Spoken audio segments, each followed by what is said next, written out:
Hello everyone, this is Great Value Wes Huff. We're going to be talking again about Ammon Hillman, and particularly in the discussion that Wes Huff had on a recent podcast, the Julian Dory podcast. I don't even know how to pronounce that. But he basically talked about an argument that Ammon's made. We're basically going to be talking about what the Christ in Jesus Christ means.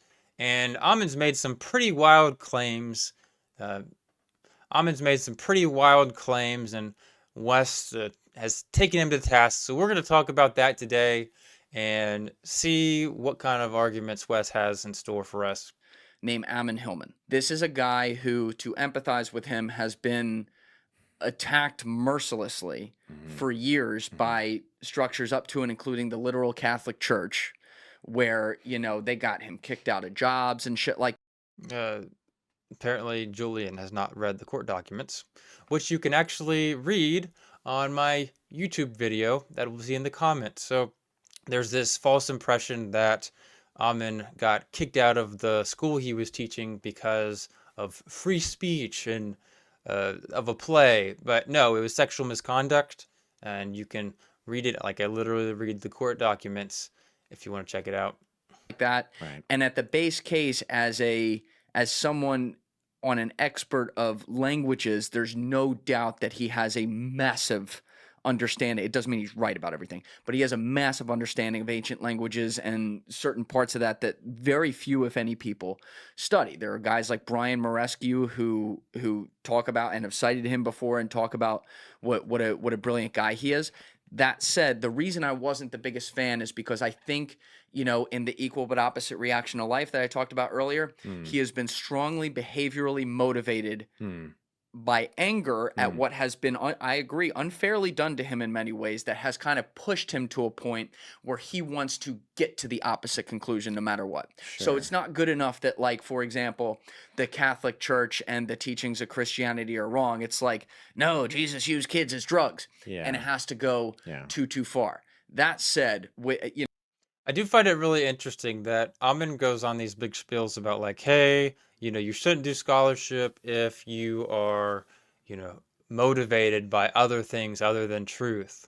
But it seems really interesting that Ammon seems to be motivated by things other than truth. Now, someone might say, oh, well, he's not motivated by money, as if that's the only thing that you could be motivated by. Like, what about power or control or feeling like you're helping people? There could be a lot of different reasons. Not necessarily bad things that you could be reason to be motivated about, but the main thing that we have to keep in mind here is making sure we're being motivated by truth, not all these other things. I listened to that podcast back when it came out. I haven't listened to it since. So there were a lot of things in there. I'm a little hazy on some of the stuff. I know you've gone through that and whatever, but what were some of the biggest points of contention that you felt you had evidence against that he made from, let's say, like a translation basis in there? Yeah, that's a good kind of segue within this conversation because Ammon does have a very specific level of expertise and he's very proficient in classical Greek as it relates to medical texts. Now, classicalism in terms of ancient Greek literature is huge. I mean, there's a wide spectrum of all sorts of things that fall into classics. Everything from like Plato and Xenophon to these medical texts that individuals like Ammon are dealing with.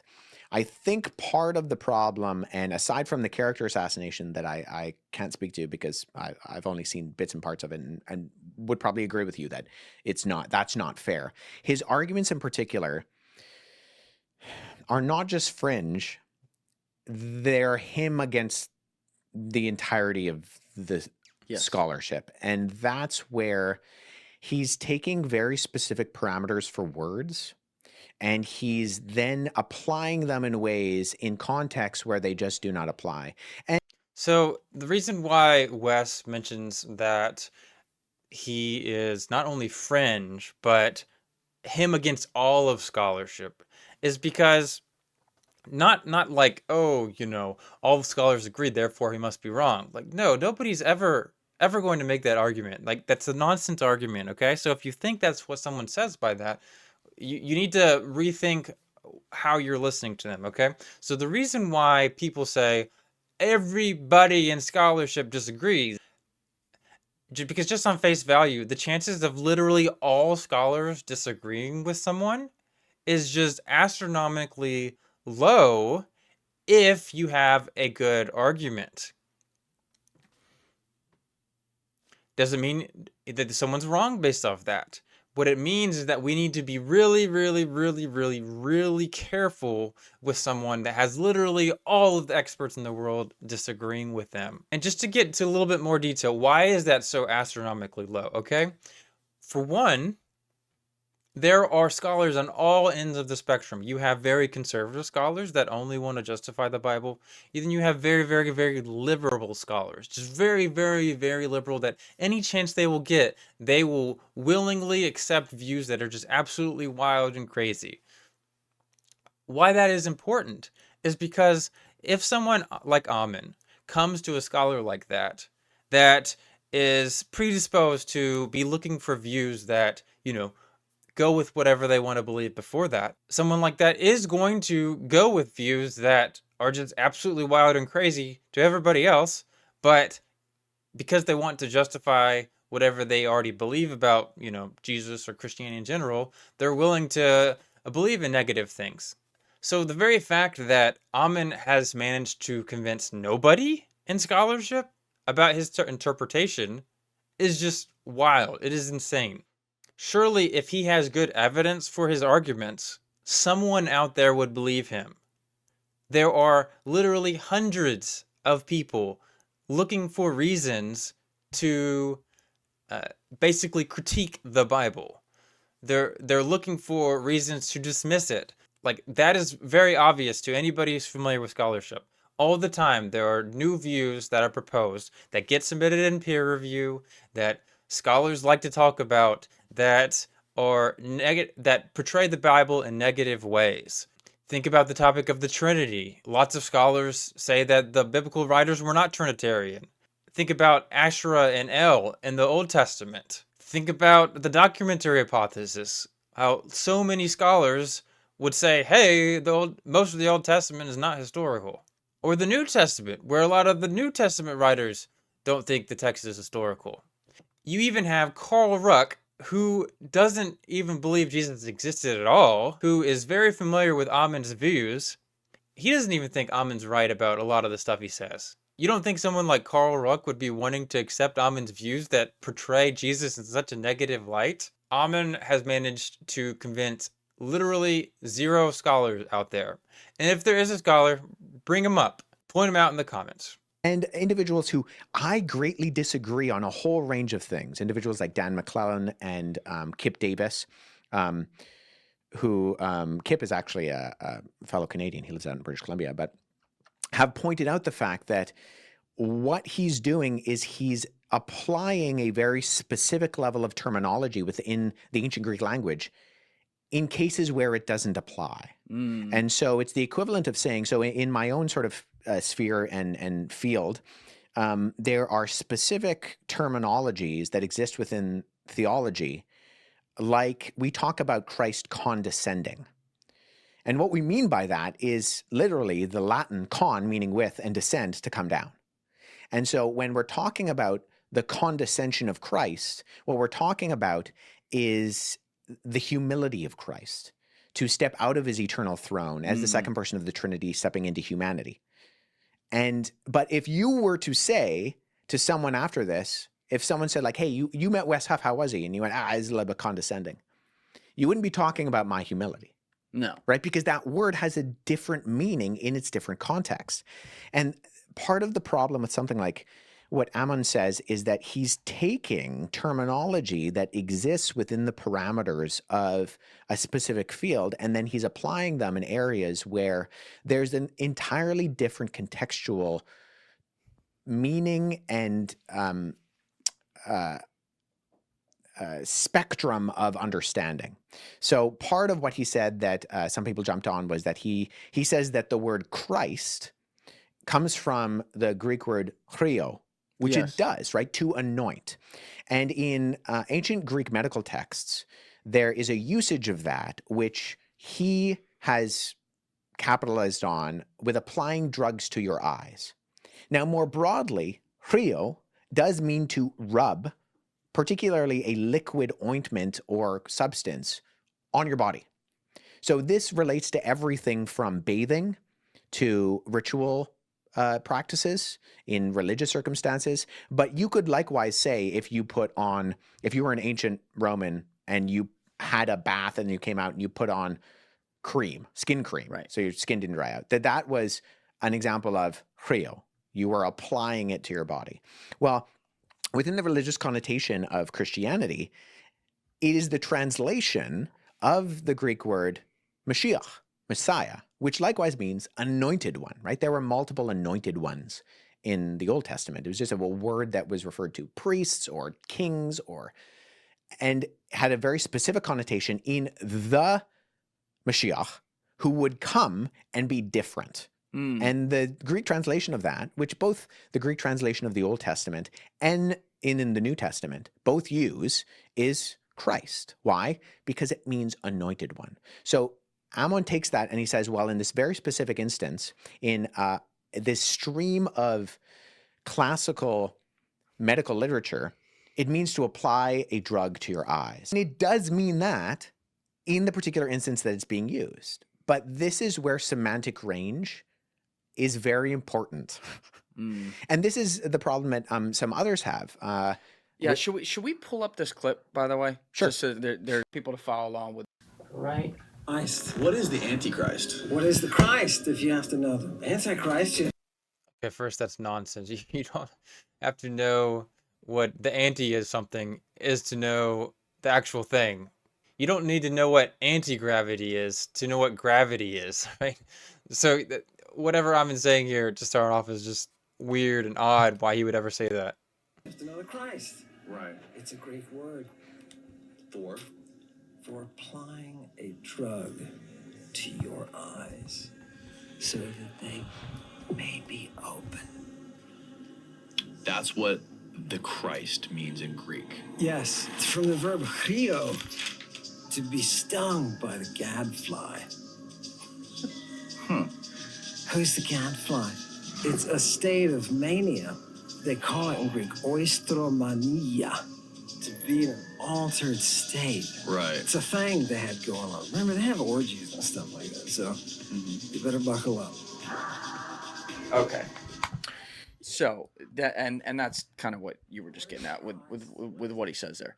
But you're saying that like he's stretching some of his knowledge on the pharmacological history of language and bringing that into, say, Jesus's lexicon and how he says things.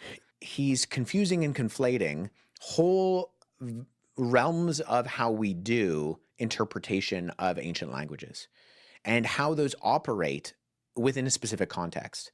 So in the biblical documents, Christ has a very specific meaning and application. That doesn't mean that Rio does not mean applying a drug to your eyes that you may see. Right. So the word can mean what Ammon wants it to mean in some instances, but it doesn't mean in absolutely every instance that's what the word means. And it certainly doesn't mean that in the biblical text. And an obvious way to know that is you can just look at how the word is used in other contexts and how the actual context of how it is used is actually contradicting what Ammon is saying. That's not what anybody is saying. I don't think anybody who reads classical Greek would say that that's not true. It's just that that's what it means in a very specific instance, right? I could talk about the right to bear arms, and I could be talking about firearms, or I could be talking about a grizzly bear, right? That Ammon has a lot of proficiency in classical Greek. I could think of a number of people who would disagree with that. Yes. But he doesn't appear to have as much of a proficiency in Koine Greek. That's the slippery slope with a guy like him too, because I will tell you, I don't care what the topic is.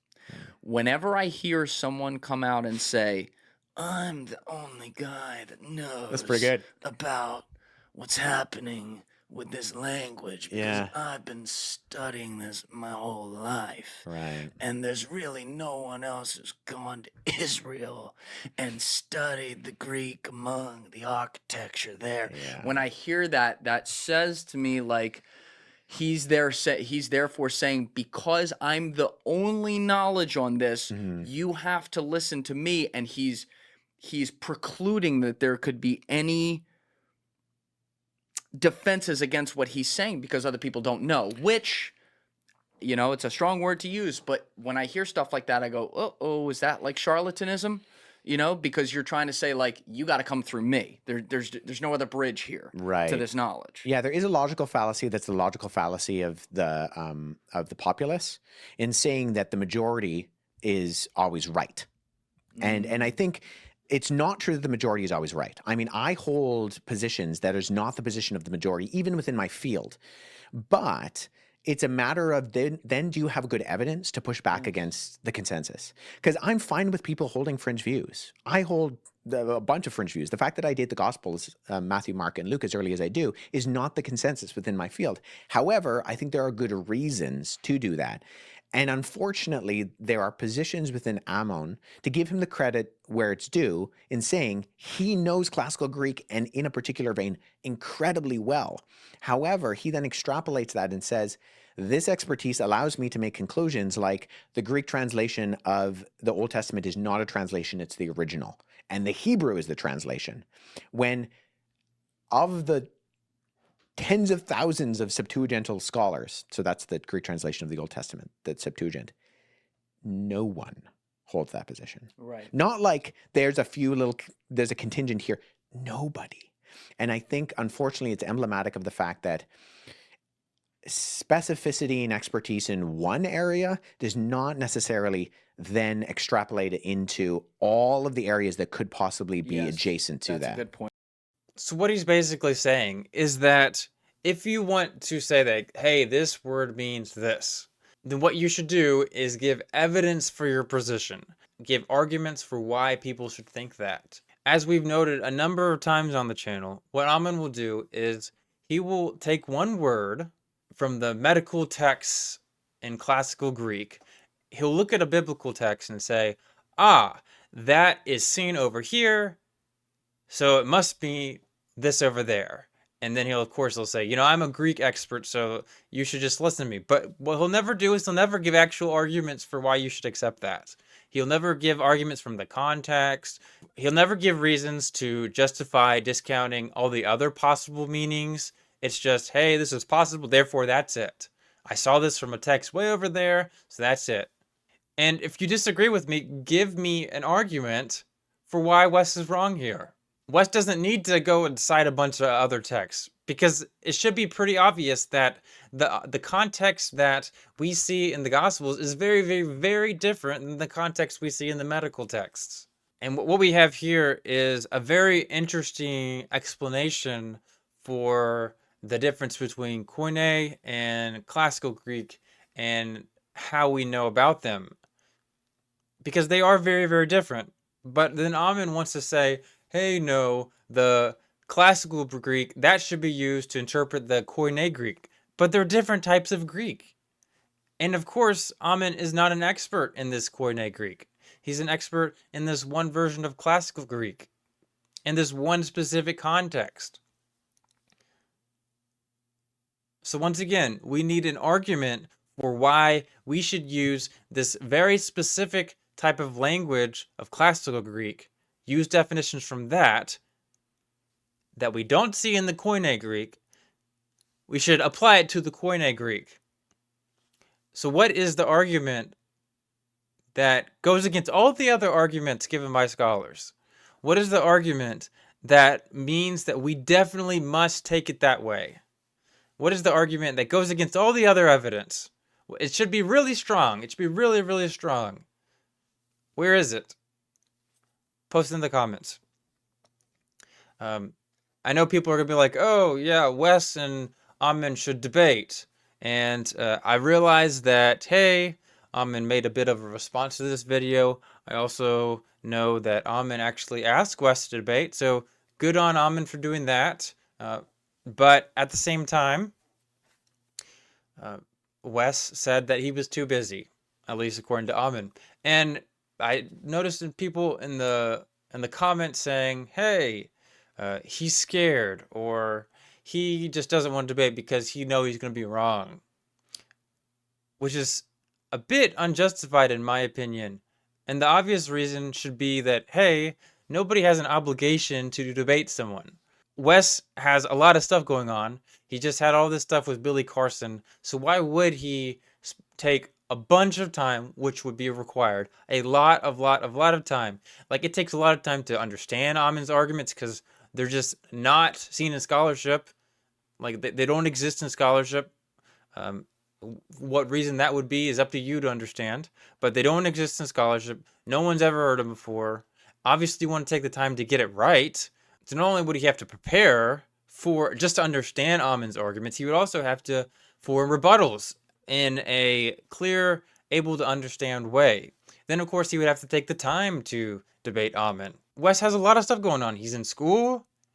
He's got all of this other stuff going on with YouTube and drama. He's got his own YouTube channel to do content for. Like, that kind of person's got a very limited amount of time. So to act like, hey, Wes is just obligated to debate Ammon, or he must obviously not be right about his opinion is just silly, simply silly. Yeah, should they debate? I don't know. It depends on Wes's schedule. What is important to him? But what you don't hear Ammon mentioning is all the other times he's rejected debates, or when he does interact with scholars, how poorly he treats them. So, yeah, if I'm Wes, I would actually be a little hesitant about a debate like that, just from past conversations that Ammon has had with people. But either way, I hope you enjoyed this video. I hope you think you got a lot out of this. Make sure you be careful with arguments like this. You got to make sure you really, really, really, really, really know your stuff before you accept something that Ammon has said here.